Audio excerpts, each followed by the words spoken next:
España arrancaba el siglo XX sumido en una profunda crisis, una profunda depresión, derivada de la pérdida de Cuba y Filipinas y de Puerto Rico en el año 98, en 1898. Una crisis que va a afectar a nivel político, a nivel social, a nivel económico y también a nivel intelectual, con esa generación del 98, y que verá cómo las profundas transformaciones que se esperaban a partir del principio del siglo XX se verán truncadas en el año 1923, cuando Miguel Primo de Rivera da un golpe de Estado y establece una dictadura en España. Bienvenidos a un nuevo vídeo de Historia de España para el segundo de bachillerato. En este caso vamos a hablar del tema de la dictadura de Primo de Rivera, 1923 a 1931, en un contexto en el que España va a ser un reflejo de la situación caótica, violenta que vive el mundo en este primer cuarto del siglo XX, un siglo XX violento, los violentos años 20, que no van a dejar de aparecer en España con unas particularidades, también es cierto, y con un contexto del cual somos rehenes, por decirlo de alguna manera. El caso es que el principio del siglo XX arrancaba en Europa con un grave conflicto derivado de la Primera Guerra Mundial. Había aparecido también esa primera revolución obrera, la revolución de 1917 en la Unión Soviética, lo que será la Unión Soviética, que se configurará en la década de los 20. Y todo este contexto no va a dejar de influir en el sistema político, en la economía y en la sociedad española. El contexto en el que se va a producir o se va a encuadrar este tema correspondiente al bloque 9 es el reinado de Alfonso XIII.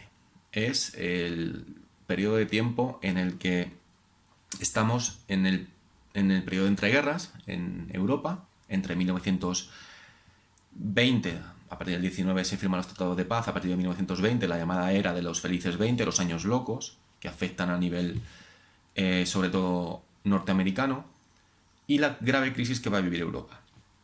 Tras el ascenso del totalitarismo, del fascismo en Italia, con esa reconstrucción lenta que se va a iniciar a partir de los años 20, y con un grave conflicto en España, en lo que era el territorio español, en las colonias, en el norte de África, Marruecos. Este va a ser uno de los principales problemas con el que va a tener que lidiar los diferentes gobiernos españoles. Venimos de una situación en la que España va a vivir un agitado inicio del siglo XX con la revolución o esa sublevación, la Semana Trágica de Barcelona, esas protestas obreras en el puerto de Barcelona, esas protestas de las mujeres, de los jóvenes que se iban a embarcar en la expedición a Marruecos para nunca mejor dicho, para embarcarse en una aventura prácticamente sin retorno, en un laberinto, en una ratonera, que es lo que era Marruecos en el siglo XX, a principios del siglo XX, junto con la situación particular que vive la política española vinculada a esa oligarquía y caciquismo que habían impuesto un sistema de gobernar, una forma de hacer política que no dejaba de ser corrupta y que ni los partidos dinásticos habían podido solventar. Hay diferentes levantamientos populares, aumenta la conflictividad social y laboral, el número de huelgas crece exponencialmente en estos primeros años del siglo XX. Esto es a nivel global, pero sobre todo también afectará a las zonas industriales y más desarrolladas de España, que serán Cataluña, sobre todo, que va a ser el epicentro de las protestas, que será también la zona industrial del norte, Andalucía, que vivirá protestas campesinas de jornaleros y de trabajadores del campo, sobre todo vinculados a sectores anarquistas, más revolucionarios, y todo ello porque los cambios que se presumían con esa restauración política desde 1876 no habían dado sus frutos. Y es que las reformas solo llegaron para unos pocos y el gobierno no dejó de alternarse entre conservadores y liberales. Estos no van a desaparecer en este primer tercio del siglo XX, ante lo que Miguel Primo de Rivera va a tomar cartas en el asunto y se va a erigir, se va a autoproclamar como ese cirujano de hierro que había definido Joaquín Costa en su obra Oligarquía y Caciquismo, para referirse al periodo de principios de los años 20, tras el conflicto de 1898. Bien, el sistema constitucional y parlamentario, iniciado con la Restauración, finaliza con un golpe de Estado militar, que es el de 1923. En ese momento, Miguel Primo de Rivera, en septiembre de 1923, da un golpe de Estado. ¿Por qué? Porque él consideraba que España estaba en peligro, que había un grave problema, el desprestigio de la política, la revolución social, la guerra de Marruecos, las ingentes víctimas que conllevaba ese conflicto armado en Marruecos, en el protectorado español, van a hacer que Miguel Primo de Rivera tome el poder de manera dictatorial, sí que es verdad, dando un golpe de Estado sin dar un solo tiro, sin disparar. No utilizó la violencia, sí utilizó el amedrentamiento y su espíritu castrense, como militar que era. Los principales problemas que tiene España en el siglo XX, por resumirlos en 6 pequeños puntos, epígrafes, son los siguientes. Alfonso XIII hereda un trono en 1902, en el que se han estado turnando en el poder tanto liberales como conservadores. La inestabilidad política sigue siendo el signo de identidad de este país. La fragmentación entre los diferentes partidos dinásticos, dentro de cada uno de los partidos dinásticos, también se hacía palpable. Empezaba a crecer esa disensión interna entre conservadores en los conservadores y en los liberales, con diferentes formas de entender el progreso democrático o pseudodemocrático de España a principios del siglo XX. Hay también un crecimiento paulatino de nuevos partidos políticos, sobre todo partidos obreros, partidos izquierdistas, grupos de oposición al sistema canovista, con partidos republicanos que ya existían pero son cada vez más poderosos, con más poder, con más número de afiliados. Las organizaciones obreras, que van a vivir a partir del último tercio del siglo XIX un gran auge, sobre todo a principios del siglo XX. La conflictividad social va a hacer que haya una gran afiliación a los sindicatos obreros, sobre todo a la UGT, que nace en 1888, posteriormente a la CNT, que va a ser el gran sindicato anarquista, el gran sindicato de los trabajadores industriales en España, sobre todo en Cataluña, insisto. No deja de aparecer una presión nacionalista cada vez más potente, la burguesía catalana, que empieza a reivindicar su idiosincrasia, su cultura, sus tradiciones, su política, sus diferencias culturales, en definitiva, su diferencia nacional, que es lo que reivindican, y todos estos factores van a hacer tambalearse a un sistema que de por sí era débil, aunque aparentara estabilidad. No dejaba de ser un sistema corrupto, un sistema que dependía esencialmente del caciquismo, de ese fraude electoral en las zonas rurales especialmente, con ese desprestigio que ya había ganado en el último tercio del siglo XIX, con Cánovas y Sagasta alternándose en el poder, pero que ahora todavía está más debilitado. Ni Silvela ni Canalejas van a ser capaces de paralizar ese descontento y esa desafección política. Tenemos que sumar, insisto, el grave conflicto en Marruecos. El problema colonial en Marruecos entre 1909 y 1907 es cada vez más difícil de gestionar para la monarquía española y para los gobiernos españoles. No saben bien cómo atajar esa sangría. La gran cantidad de muertos que produce un conflicto en el que muchos militares españoles jóvenes tampoco entienden bien para qué sirve y qué hacen en Marruecos, pero allí siguen. El aumento de la conflictividad social vinculada a las protestas laborales, reformas sociolaborales que van a reivindicar, inspirados en los movimientos obreros europeos, en el marxismo y sobre todo la huelga revolucionaria de 1917 van a ser los momentos cumbres para comprender la deriva autoritaria que llevará a Primo de Rivera a conquistar el poder. Además, no podemos dejar de lado la grave crisis económica que se va a vivir a partir de los años 20 con el final de la Primera Guerra Mundial. Una Primera Guerra Mundial en la que España no había colaborado, se había declarado neutral, pero en la que la sociedad española sí que se había posicionado a favor o en contra de la Primera Guerra Mundial, pero además dentro de los que protestaban contra este conflicto bélico, contra sobre todo los socialistas que estaban en contra de la intervención militar, los socialistas europeos me refiero, que estaban en contra de la intervención militar en este conflicto, de un sinsentido, de ese auge imperialista y nacionalista que lleva al estallido de la Primera Guerra Mundial. Dentro de España se van a diferenciar dos grupos, los llamados aliadófilos, los partidarios de los aliados, es decir, de las potencias que luchan contra Alemania y el Imperio Austrohúngaro, los que están apoyando a las democracias occidentales, y los llamados germanófilos, los que apoyan a los alemanes y a los austriacos, a las potencias centrales de la Triple Entente, posteriormente Entente Cordiale, que serán los causantes del estallido del conflicto bélico en 1914.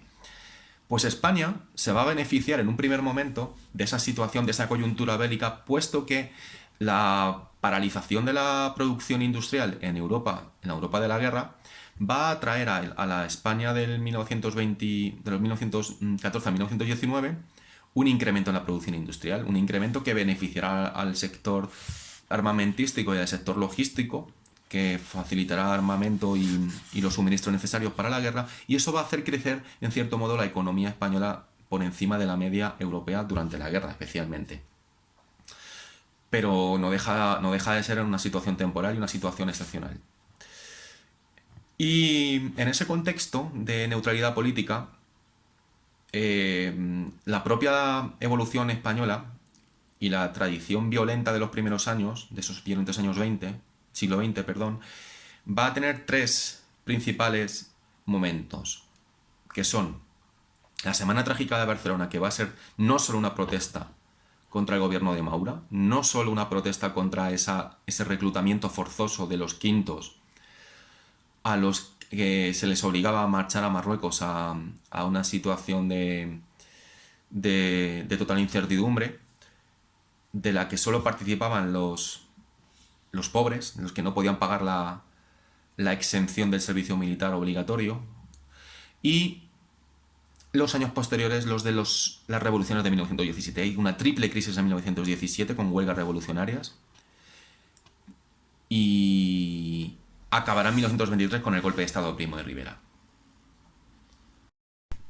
El pronunciamiento militar de Miguel Primo de Rivera el 13 de septiembre de 1923 va a estar sobre todo fundamentado en el llamado expediente Picasso. El expediente Picasso fue un informe que trató de averiguar y depurar las responsabilidades políticas en el desastre anual. Un desastre anual que genera mucho descontento entre los militares españoles, sobre todo entre los africanistas, ya que se sentían abandonados por el gobierno y por el rey allí a su suerte en Marruecos. En un intento de investigación de quién estaba detrás y qué había pasado para que esta mala gestión del conflicto en Marruecos llevará a este desastre, a esta pérdida de varias vidas humanas, pues va a hacer que Primo de Rivera tome el mando. Y entre un grupo de militares que van a descubrir que el rey también está implicado en una mala gestión del problema marroquí, con un intento de impedir que ese informe se difundiera y se debatiera el detonante de este conflicto, y eso va a ser lo que haga a Primo de Rivera decidir dar ese golpe de Estado. Un golpe de Estado que se lleva a cabo el 13 de septiembre desde Barcelona, Miguel Primo de Rivera, capitán general de Barcelona, con un gran apoyo por parte de la burguesía catalana y con una parte importante del ejército, sobre todo los africanistas, de los militares africanistas, de los que estaban destinados en las colonias del protectorado español. Además lo apoya la burguesía, como he dicho, y la patronal catalana. ¿Por qué? Porque tenía talante y tenía fama de ser muy duro contra los movimientos obreros, contra los anarquistas, contra esa conflictividad social y laboral que existía en Barcelona en estos años, en una situación de pistolerismo, de continuos ajustes de cuenta, de protestas solventadas con violencia y de contraprotestas por parte de la patronal que contrataba el Somaten a esos pistoleros para reprimir las protestas de los obreros. Ese clima de violencia habían llevado a Barcelona a una situación bastante tensa y esa tensión genera desconfianza, evidentemente, entre la patronal y la burguesía. Por eso confiaban en Primo de Rivera como uno de los quizá de los salvadores de esta situación. Se aferran a él como garantía de la legalidad y de la seguridad de sus empresas. Más que un golpe militar de tipo fascista, el fascismo acababa de triunfar en Italia, va a ser ese golpe autoritario, un control de la población suprimiendo libertades, suprimiendo la Constitución. Como digo, es nombrado el cirujano de hierro. En esa retórica regeneracionista de Joaquín Costa va a creer necesario que para acabar con los males de España hay que extirpar los males y extirparlos desde dentro. Entonces el nuevo régimen se va a presentar como una salvación. Se presenta un proyecto de regeneración, un paréntesis de curación de los males del país, y se trataba de corregir los defectos del sistema político. Un sistema político que, como digo, estaba ya caduco, estaba herido de muerte, y por más que se alargara su esperanza de vida era muy leve, muy ligera. El ejército va a tener un papel fundamental en este momento, y es que va a asumir y va a monopolizar el poder, va a asumir ese monopolio del poder, de todos los resortes del poder. Ya el día 13 se intenta negociar o apaciguar ese golpe de estado, esa sublevación por parte del presidente, en ese momento el liberal Manuel García Prieto, que ve que no tiene suficiente apoyo y que Primo de Rivera sí que lo consigue, sí que lo tiene, y no le queda otra que dejar sus esfuerzos y abandonar el poder que va a ocupar Primo de Rivera. Y 2 días después, el día 15, el rey Alfonso XIII acepta la propuesta de nombrar ministro único al general Primo de Rivera. Pero Miguel Primo de Rivera va a dirigir el país en un primer momento acompañado de un grupo de militares, en su llamado directorio militar, que lo van a asesorar y lo van a acompañar en la labor de gobierno. Estaba completamente compuesto por jefes del ejército. Era una dictadura de índole claramente personalista, militar, y con la connivencia del rey, que va a ser uno de los principales problemas que va a tener la monarquía de Alfonso XIII durante este periodo de tiempo, que la desprestigiará y que veremos al final que supondrá su caída definitiva. Y es que Primo de Rivera va a empezar a reconfigurar el Estado. Desde ese directorio militar, Primo de Rivera va primero a monopolizar todo el poder, a suspender las libertades, suspender la Constitución y tomar por asir el poder por la fuerza y dirigir el país de una manera dura, eficaz según sus postulados y dura, que es lo que necesitaba este país. La dictadura de Primo de Rivera tiene 2 fases. Se pueden diferenciar 2 grandes etapas. La del directorio militar, que va a ir desde el año 1923 hasta 1925, y el directorio civil, desde 1925 hasta 1930, que será el año en el que Primo de Rivera dimita. En primer lugar, este directorio militar, resumiéndolo, pues podemos decir que va a caracterizarse por ser una etapa en el que, como he dicho, está formado el gobierno exclusivamente por militares, desde el 23 al 25, en la que desaparece la estructura del Estado, de un régimen constitucional, de un Estado constitucional, en el que se prohíben las actividades de los partidos políticos, en el que se prohíben los sindicatos, y en el que se reprime el movimiento obrero. Hemos dicho que Primo de Rivera se veía apoyado por la burguesía y por la patronal catalana, sobre todo porque va a tener un objetivo claro: frenar el movimiento marxista, el movimiento obrero. Siempre va a ser el principal objetivo de esta dictadura también. Evitar la protesta social y mantener el orden público, utilizando la fuerza y la violencia, controlando todos los resortes del Estado, desde la policía y desde el ejército. El ejército va a ser esencial para controlar la opinión pública. Se van a suspender esas libertades, va a haber un régimen totalmente cerrado, y lo que se quiere evitar sobre todo es que acabar con ese movimiento extremista, sobre todo el de la CNT, que estaba causando estragos para los industriales catalanes y para los industriales del resto de España, pero principalmente, insisto, que es Cataluña el foco del movimiento obrero en España, del movimiento anarquista, donde más eco tiene y donde más se desarrolla, precisamente por ser una de las zonas más industrializadas, donde más proletariado hay. Las primeras medidas que va a tomar el directorio militar van a ser y van a mostrar esa dureza del régimen, su carácter dictatorial, porque se suspende la Constitución, como hemos dicho, se disuelven las cámaras legislativas, no va a haber parlamentarismo, las autoridades civiles también se van a suprimir, se van a nombrar a gobernadores militares, se van a prohibir los partidos políticos y se van a prohibir también todas las lenguas que no sean el español, el castellano. Se van a prohibir las lenguas de las diferentes regiones de Cataluña, del País Vasco y de Galicia, de Valencia, de Baleares. Se van a disolver las mancomunidades y se prohíben todo símbolo del regionalismo y de nacionalismo, se va a prohibir. Esto generará, por cierto, también un descontento, evidentemente, que crecerá paulatinamente en cuanto a la oposición al régimen, a esta dictadura. En esta línea de actuación se disuelven los ayuntamientos, en las diputaciones provinciales, se nombra máxima autoridad a ese gobernador militar, que va a ser una figura importantísima en este momento, y las acciones las completan. Las acciones se complementaron con la elaboración de estatutos municipales para sustituir esas mancomunidades, esos gobiernos civiles que existían antes, pues un estatuto municipal y estatuto provincial que regirán los ayuntamientos y regirán las provincias.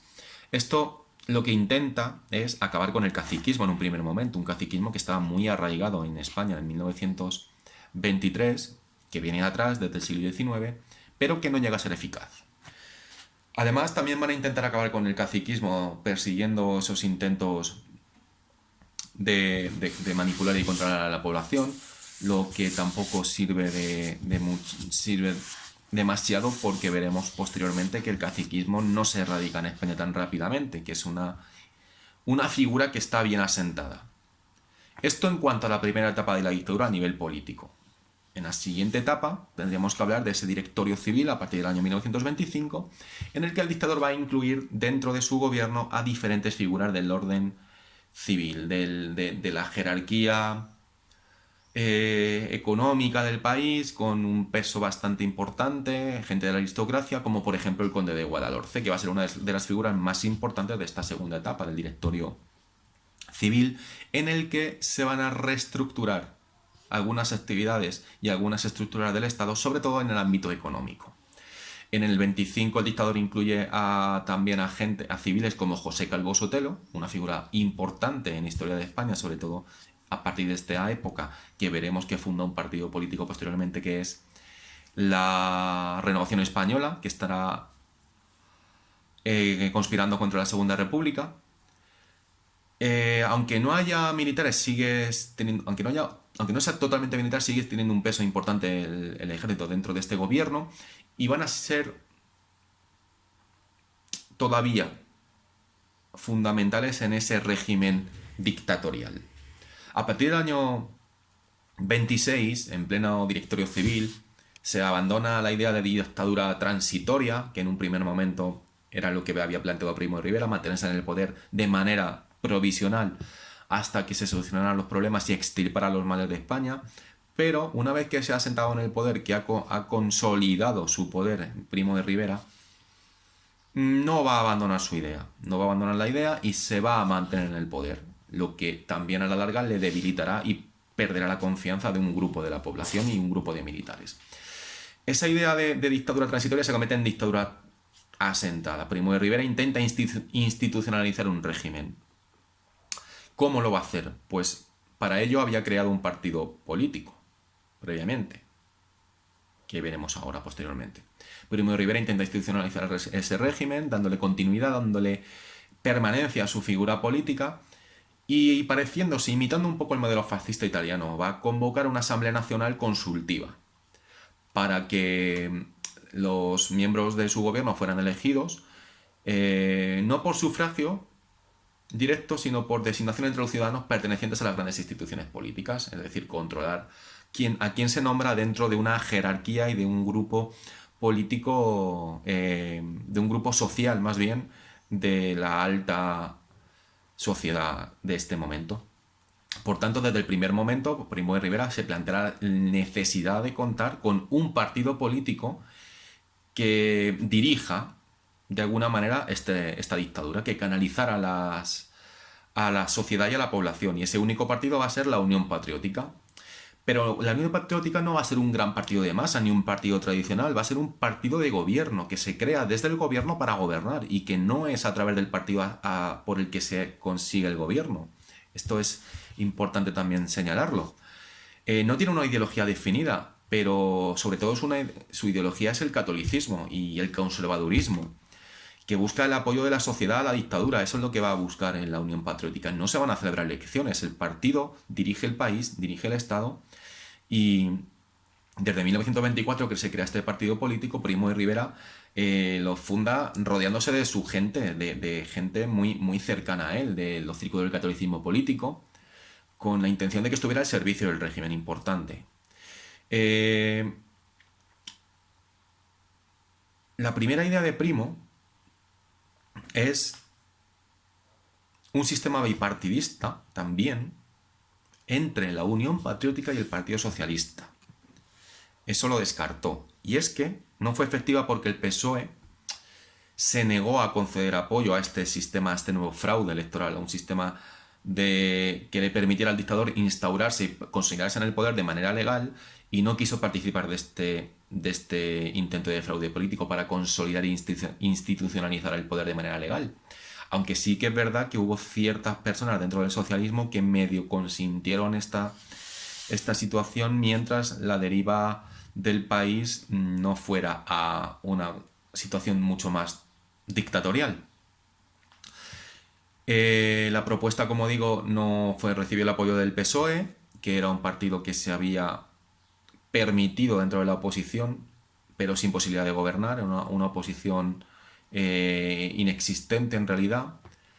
Y dentro de este periodo de tiempo, la Unión Patriótica, pues lo que se va a perseguir es tres grandes objetivos. Uno, traspasar a manos civiles las funciones políticas que antes tenían los gobiernos militares, los militares del gobierno, para evitar ese desgaste del ejército también, manchar esa imagen del ejército, buscar colaboradores necesarios para asentar e instaurar un régimen duradero en el tiempo, una administración con personal político propio y que fuera fiel al régimen, y dotar a la dictadura de un instrumento que sirviera también como vínculo para relacionar al pueblo con la dictadura, con Primo de Rivera, que hubiera una simbiosis y que hubiera una aceptación por parte del pueblo. Pero en ningún momento la Unión Patriótica contó con autonomía propia, siempre estaba bajo los parámetros que dictaba Primo de Rivera. Y también, pues, la violencia que se va a utilizar para reprimir las protestas sociales van a hacer que poco a poco se vaya desgastando la figura de Primo de Rivera y el régimen, que por un momento mantuvo la situación en paz, pero que poco a poco va a ver cómo hay movimientos contrarios a su prolongación en el tiempo. El Somatén, que se institucionaliza, que se revitaliza, que sirve para controlar el orden público en Cataluña, sobre todo una organización de ciudadanos voluntarios armados con el objetivo de acabar con las protestas sociales. Ya digo que se utilizó sobre todo por parte de la burguesía y de los terratenientes. El régimen fomentó en un principio la hostilidad hacia los regionalismos como como parte fundamental de su ideología.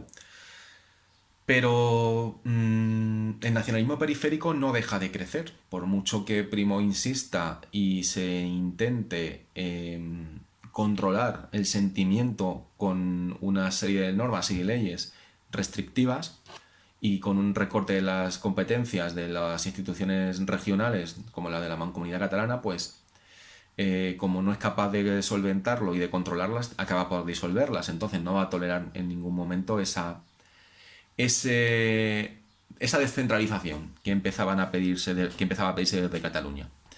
En el cenit de su popularidad, Primo de Rivera, cuando más poder va a recibir y más apoyo va a recibir, es cuando consigue pacificar Marruecos. Esto va a ser fundamental. La pacificación de Marruecos va a ser el gran éxito del directorio militar de la primera etapa de la dictadura de Primo de Rivera en el año 2025. Primo de Rivera era partidario de abandonar la guerra en un primer momento. Era una sangría para España y estaba dispuesto a negociar la salida de la guerra, pero poco después su posición cambia.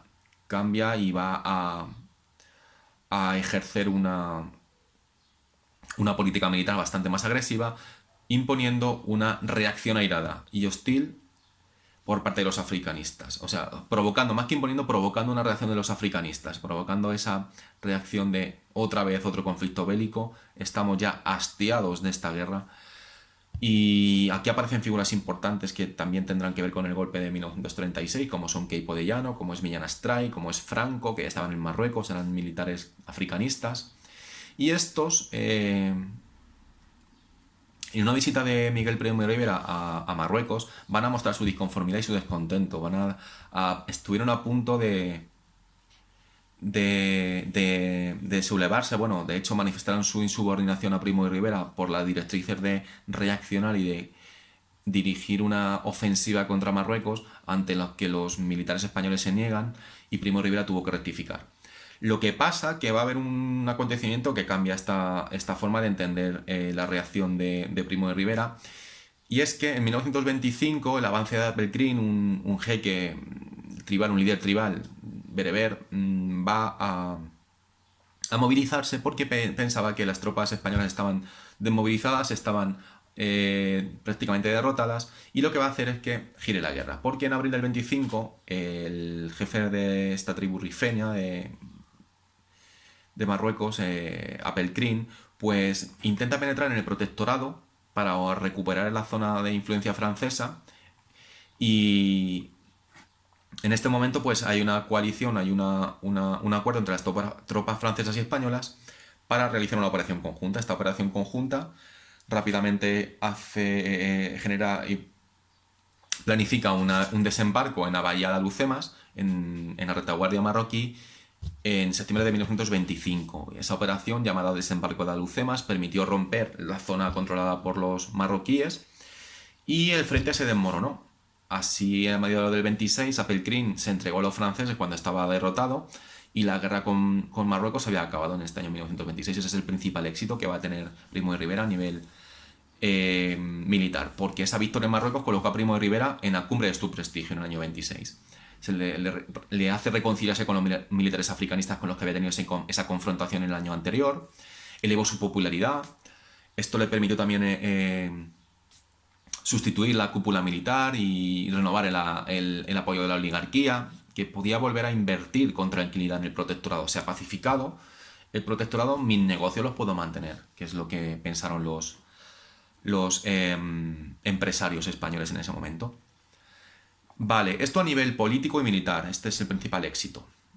En cuanto a la economía y a la sociedad de la dictadura de Primo de Rivera, habría que hablar de que principalmente tenemos, como en casi todas las dictaduras, economía controlada por el gobierno, un proteccionismo estatal y un intervencionismo bastante importante.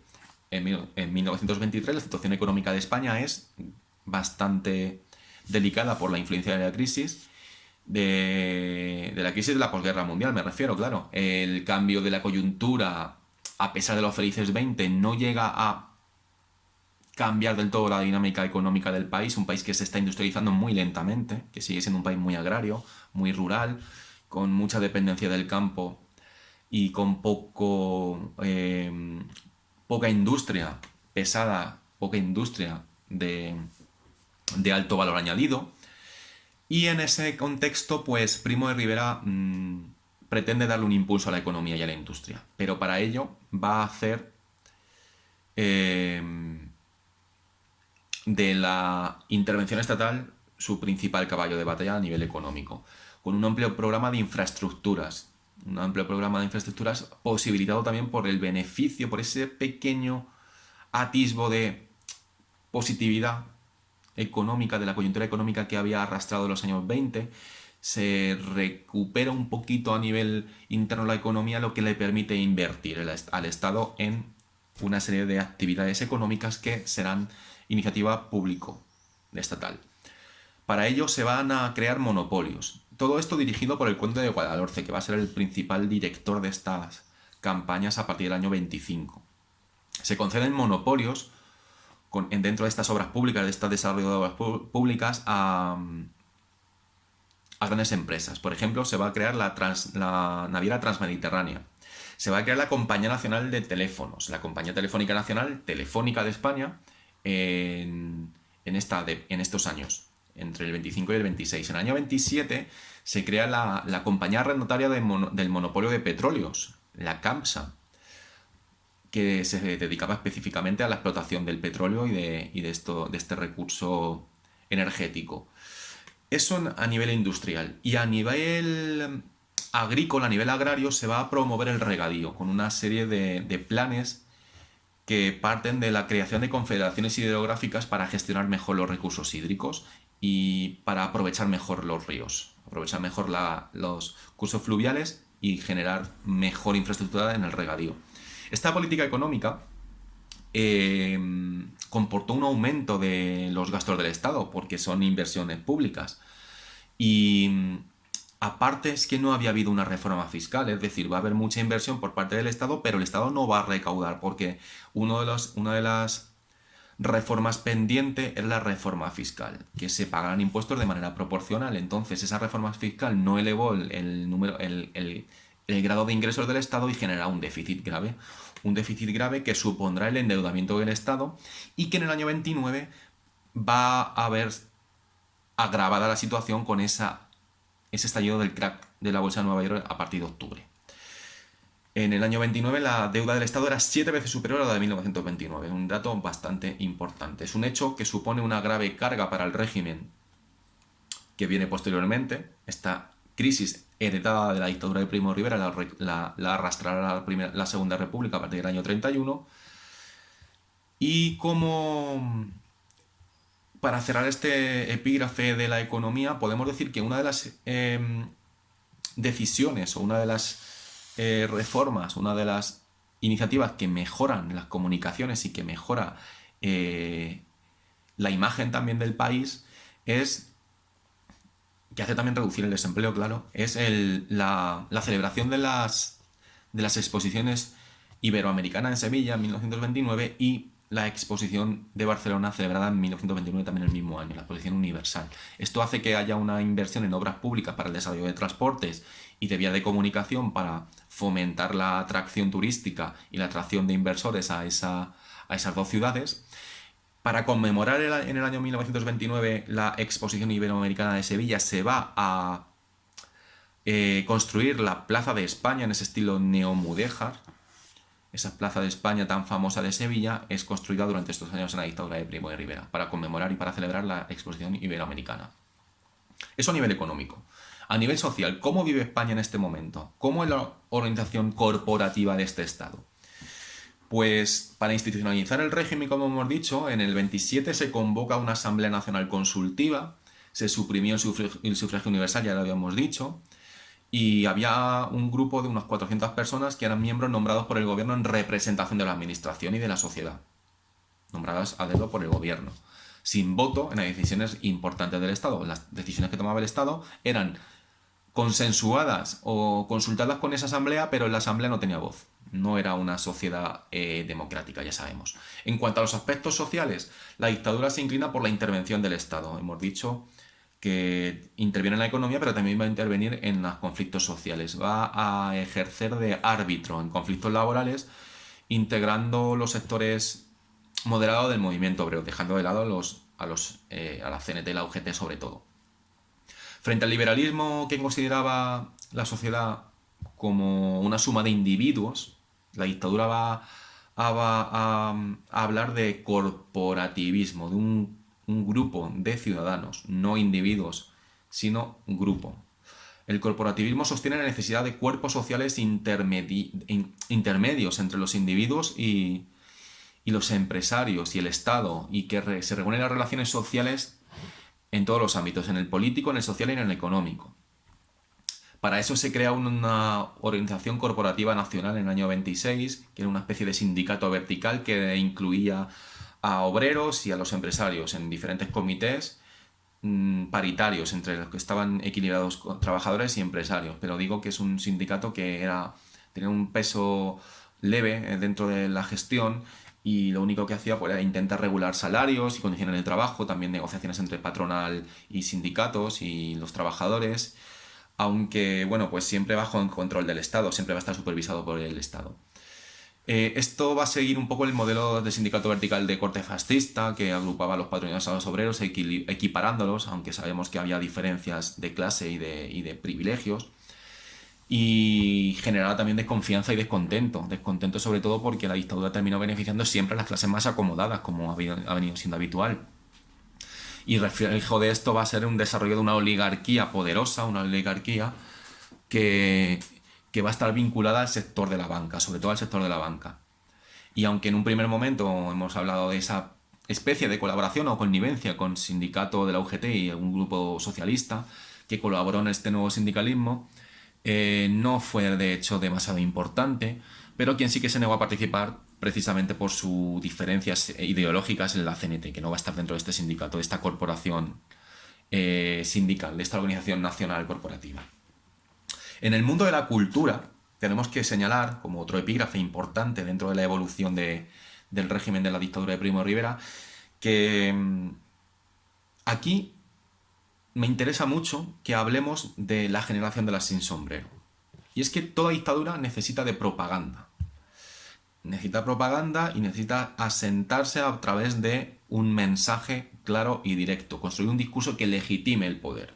En el caso de la dictadura de Primo de Rivera va a ser, como hemos dicho, la obra faraónica de la Plaza de España de Sevilla, que traslada esa imagen de grandeza de España, de enseñar al mundo esa arquitectura, esa gran España que está reflotando gracias al dictador.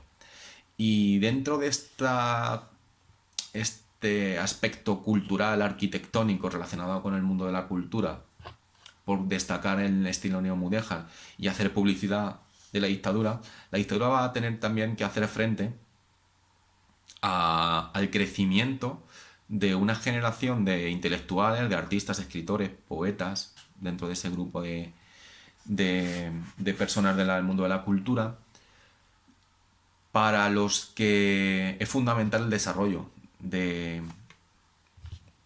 estas ideas, de esta cultura, para acabar con la dictadura. Y Primo de Rivera no va a apostar mucho por la cultura. La dictadura de Primo de Rivera no tiene un especial interés en la labor cultural, por tanto queda en un segundo plano. Y la censura a la que se había visto sometida España pues hace que los intelectuales se posicionen en contra de la dictadura, sobre todo por esa censura y el cierre de las universidades, el cierre de varios medios de comunicación, de periódicos de la época, y aquí se pronuncian intelectuales de la época tan conocidos y tan reconocidos como Miguel de Unamuno, José Ortega y Gasset, Menéndez Pidal, que van a estar contra la dictadura de Primo de Rivera. En estos años se ve esa especie de luz, ese fogonazo de una de las generaciones más prolíficas, la del 27. La generación del 27 que se reunirá en el Ateneo de Sevilla en 1927, organizados por Ignacio Sánchez Mejías para conmemorar el centenario, el cuarto centenario de la muerte de Góngora. Y dentro de este momento histórico, dentro de este momento cultural de la generación del 27, que también recibe el sobrenombre de la edad de plata de la cultura, tenemos una figura fundamental que es la de personas como el...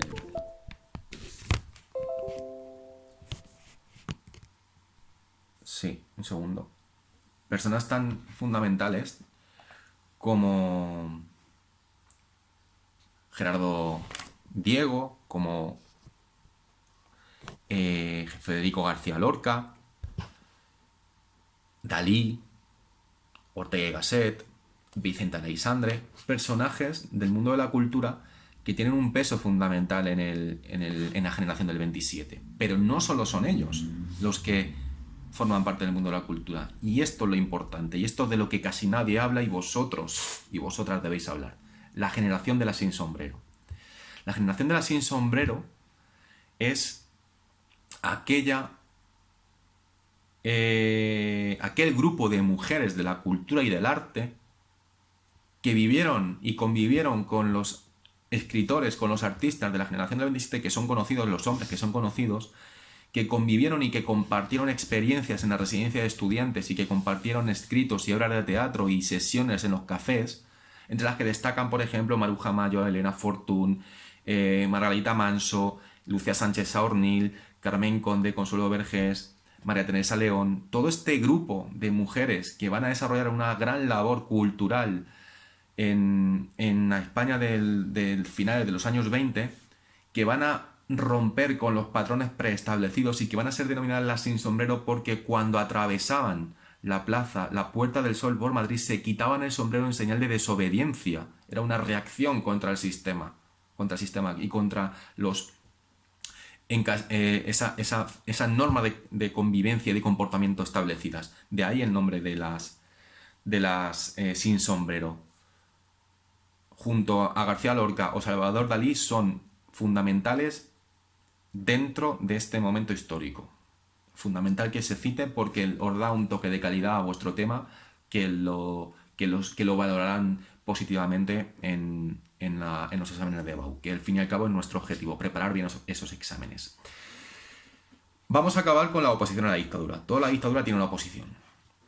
En este caso, a medida que la dictadura se va perpetuando en el tiempo, la oposición a la misma va aumentando. Va aumentando, por un lado, porque hay varios líderes de los partidos dinásticos que empiezan a reclamar la convocatoria de elecciones para acabar con ese sistema que en principio era transitorio, pero que Primo de Rivera va a asentar de manera duradera y prolongar en el tiempo. Entre ellos va a estar el conde de Romanones, que va a intentar participar en conspiraciones militares, como la Sanjuanada de 1926, motivadas por el descontento que había por una parte del ejército con respecto a Primo de Rivera, con la política llevada a Primo de Rivera y esa arbitrariedad a la hora de conceder ascensos. Y luego va a haber un gran grupo de partidos políticos o grandes grupos políticos que van a estar en contra de la dictadura por estar fuera del sistema, fuera de esta dictadura. Los carlistas, que tras las guerras carlistas se habían reorganizado y habían generado nuevos partidos políticos. Existe el partido tradicionalista y el partido integrista. Estos van a estar en contra de la dictadura porque siguen reivindicando el derecho de su candidato al trono, de la familia de Carlos María Isidro. Por otra parte, como hemos dicho, los nacionalistas fundamentalmente van a ser un gran movimiento opositor, sobre todo los vascos y los catalanes, el PNV en Euskadi, la Lliga Regionalista y el Centre Nacional Catalanista en Cataluña, que son de izquierdas en este caso. En Cataluña, las medidas tomadas por la dictadura, como la de la prohibición de la mancomunitat y la del uso del catalán, va a generar mucho malestar y un gran rechazo. Y así generará descontento y cada vez más oposición a este movimiento o a esta dictadura de Primo de Rivera. Y otro gran grupo opositor es el de los obreristas, las agrupaciones obreras. En el seno del movimiento obrero metemos a la CNT, metemos también a la FAI, metemos al PSOE, y que tuvieron que actuar en la clandestinidad y que fueron duramente reprimidos durante la dictadura, que se persiguió esa radicalización del anarquismo, que cada vez era más poderoso, Ahí se funda la Federación Anarquista Ibérica en este momento. Por otra parte, la colaboración del PSOE con la dictadura terminó rompiéndose en el año 29. El PSOE, sobre todo en la parte de la UGT, en estos momentos de sindicalismo. Y gran parte de los intelectuales rechazan la dictadura porque recurre a la censura, como hemos dicho. Unamuno, Ortega y Gasset, Menéndez Pidal son los que más protestan. Además crearon la Federación Universitaria Española, de carácter republicano, que va a ser otro de los grupos opositores, los republicanos. Los republicanos que ya existían y que van a tener la Unión Republicana en el Partido Radical Republicano y en el Partido Reformista, que se crea en el 26, una unión en una alianza republicana. Esos tres partidos, Unión Republicana, Partido Radical y el Partido Reformista, se fusionan en la alianza republicana que une diversos grupos republicanos demandando un sistema democrático y el fin del caciquismo y, por supuesto, el fin de la monarquía. Una monarquía que no había dejado de existir. Sigue siendo rey Alfonso XIII, aunque había delegado los poderes del Estado en el general Primo de Rivera. Esto tiene que quedar claro. Pero la dictadura va a caer. Y va a caer la monarquía. ¿Cómo va a caer la monarquía? Principalmente porque los años 20 llegan a su fin y también lo hace la coyuntura económica favorable. Y esa crisis del 29 afecta negativamente al mundo y sobre todo a los países europeos que habían vivido la guerra mundial. Y España no va a ser una isla dentro de esta situación de crecimiento económico. El distanciamiento de amplios sectores que habían empezado a disentir ya de la dictadura, esa intensificación de los conflictos sociales, la reorganización del movimiento obrero y el auge del republicanismo hacen que el régimen tenga cada vez más dificultades, se enfrente a cada vez más obstáculos. Se hunde la dictadura, porque la creciente oposición a Primo de Rivera desde dentro y desde fuera hace que el rey pierda también la confianza en él y que su equipo de gobierno pierda la confianza en él. La decisión de Alfonso XIII va a ser retirar la confianza a Primo de Rivera. Y Primo de Rivera dimite el 30 de enero de 1930. También dimite porque oficialmente estaba enfermo, razones de salud lo llevan a exiliarse en París, donde muere muy poco después, el 16 de marzo de 1930, a causa de una enfermedad larga. Los efectos de una gripe acompañado de su diabetes hacen que Primo de Rivera fallezca en París. El entierro en Madrid 2 días más tarde se transformó en un multitudinario homenaje al dictador, pese a que el gobierno intentó evitarlo y que pasase desapercibido. Y llega el turno del general Berenguer. Una vez que Primo de Rivera dimite, pues el monarca Alfonso XIII encarga al gobierno a Dámaso Berenguer. Dámaso Berenguer, que pretendía volver a la normalidad, a una normalidad constitucional parecida a la de Restauración. Volver otra vez al sistema del turno pacífico de partidos y para ello convocar elecciones. Entonces se volvió a una especie de sistema medio camino entre la dictadura y la democracia. La llamada dictadura blanda de Berenguer. Porque no fue ni dictadura ni fue de democracia. Porque Berenguer gobernó por decreto, aunque prometió elecciones y dilató esa convocatoria de elecciones, que unido al respaldo que el monarca había otorgado a la dictadura, hizo que muchos políticos de este momento pues retiraran el apoyo y empezaran a protestar. Y que la única salida plausible para la España de los años 30 era una república. El régimen de Alfonso XIII estaba a punto de caer, estaba tambaleándose. No le hizo ningún bien el apoyo de la dictadura, no le hizo ningún bien esa connivencia con Primo de Rivera. En esta situación la agitación popular se intensifica cada día más y se organizan los republicanos, cada vez son más poderosos, los socialistas, los catalanistas. Toda la izquierda se va a agrupar en una reunión que tiene lugar en San Sebastián, en el llamado Pacto de San Sebastián, del que sale un acuerdo en agosto del año 1930. Un comité revolucionario que se encargará de conducir al país hacia la proclamación de una república, que estará liderado por Niceto Alcalá Zamora, un antiguo monárquico, del que ya hablaremos en la Segunda República, con el objetivo de acabar con la monarquía y formar un gobierno provisional republicano. Paralelamente, los intelectuales se van a posicionar también a favor de este comité revolucionario. El apoyo del mundo de la cultura, el apoyo de los intelectuales va a ser fundamental para el mundo de ideología republicana, para este conglomerado de agrupaciones republicanas. Constituyen los intelectuales la agrupación al servicio de la República, en la que van a participar desde Gregorio Marañón a Ortega y Gasset. Y los acontecimientos se van a precipitar en diciembre de 1930, donde se va a producir una primera sublevación militar republicana. Militares republicanos van a intentar acabar con el régimen de Berenguer en Jaca, en el cuartel de Jaca, encabezada por los militares republicanos Fermín Galán y García Hernández, que va a ser sofocada violentamente por Berenguer, y otra va a haber el 15 de diciembre en el aeródromo de Cuatro Vientos, en Madrid, por otros dos militares, liderados por dos militares republicanos, Ramón Franco, el hermano de Francisco Franco, e Ignacio Hidalgo. El malestar provocado por el fusilamiento de los capitanes Fermín Galán, y García Hernández, va a generar un clima de descontento y de protesta social que va a hacer que Berenguer tenga que dimitir, también porque había mandado encarcelar al Comité Revolucionario. Esto va a hacer que Berenguer tenga que dimitir y que se apruebe que se nombre como como presidente del gobierno a Juan Bautista Aznar, tras varios trámites en los que el rey encargó formar el gobierno a Aznar, que sustituye a Berenguer en este año 1930. No, en 31, ya es en 1931, es a partir de febrero del 31 cuando Aznar se convierte en presidente del gobierno. Un presidente del gobierno que va a convocar las elecciones que no había convocado Berenguer para abril de 1931. Unas elecciones que servirán como plebiscito para lo que está por venir, que es la proclamación de la Segunda República. Eso en el tema siguiente. Aznar forma un gobierno de concentración, un gobierno con políticos de los viejos partidos dinásticos, incluidos varios de las grandes figuras. Debido al riesgo, entre ellos está el conde de Romanones, debido al riesgo que había de ese estallido revolucionario, las elecciones generales la veían como una amenaza para la monarquía. El gobierno no se atrevió a convocar elecciones generales, pero sí municipales, pendiente de que esa municipalidad, esas elecciones le dieran una especie de respiro al monarca y al gobierno. Esas elecciones se convocan para el 12 de abril de 1931, pero ante el gran descontento que había por parte de la población, estas elecciones se plantean o se interpretan por parte de las fuerzas republicanas como un plebiscito contra la monarquía.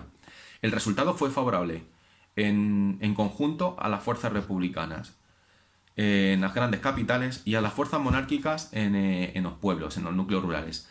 En número de diputados ganaron las fuerzas monárquicas, en número de concejales, ganaron las fuerzas monárquicas, pero en número de votos ganaron las fuerzas republicanas, sobre todo en las áreas urbanas. Y es que hay que tener en cuenta que el mundo rural estaba muy influido por el caciquismo y que se interpretan las elecciones con el triunfo de las fuerzas monárquicas, se interpreta como un fraude electoral del que no había dejado de existir en España. Entonces, se interpreta como que la mayoría de las grandes ciudades y de la España libre, que vota libremente, quiere una república. Eso va a hacer que Alfonso XIII, aconsejado por Romanones, el mismo día, 14 de abril, cuando se conocen los resultados y se empieza a proclamar la Segunda República en diferentes ciudades, se exilie, abandone el Palacio Real y se exilie, y se haya proclamado la Segunda República, que acababa de ser instaurada en 1931. El por qué cayó la monarquía tiene varias causas, desde la crisis económica hasta esa connivencia con la dictadura de Primo de Rivera, esa corrupción política de Alfonso XIII que también ha sido investigada y se ha descubierto que se había enriquecido a costa de los españoles, la oposición creciente a esta dictadura de Primo de Rivera, la fuerza que conlleva esa unidad de las fuerzas republicanas, que hace que la monarquía caiga no de un día para otro, sino es el resultado no de una revolución, sino de un deterioro del propio sistema político que viene arrastrándose desde 1898 y que progresivamente se debilita durante las crisis posteriores de 1909, de 1917, de 1923 y que definitivamente cae con la dictadura de Primo de Rivera. Por tanto, la dictadura de Primo de Rivera, a modo de conclusión, es un intento de las oligarquías y de la patronal española de salvar el sistema que le era favorable. Encarnaba políticamente a la monarquía y a ese viejo régimen de la Restauración. aunque Primo de Rivera intentara cambiar el sistema, no deja de ser un sistema de oligarquía y de caciques. Y que el fracaso de este sistema, este desgaste político, económico y social, hace que España desee un cambio por hartazgo, por estar en contra ya de ese gobierno, de esa monarquía de Alfonso XIII. España ve de lejos como la Primera Guerra Mundial sacude sus estructuras, y además afecta la crisis del 29, y aunque afecta menos que en otros lugares, afecta a la sociedad española, y que la grave situación del final de los años 29 y 30, ese gobierno de Berenguer, ese movimiento militar republicano y la convocatoria de elecciones de Aznar, tras la dimisión de Primo de Rivera, precipitan la caída de Alfonso XIII en esta huida hacia adelante de una monarquía que estaba caduca y que había permitido un sistema de caciquismo y fraude electoral que había que cercenar de alguna manera. Y en el año 1931 aparece un haz de luz para una gran parte de la sociedad española, que será la Segunda República. Pero esto en el tema específico de 1931. Gracias por vuestra atención y espero que haya sido de utilidad. Si tenéis algún comentario que dejarme, alguna pregunta, abajo en comentario me lo añadís. Hasta luego.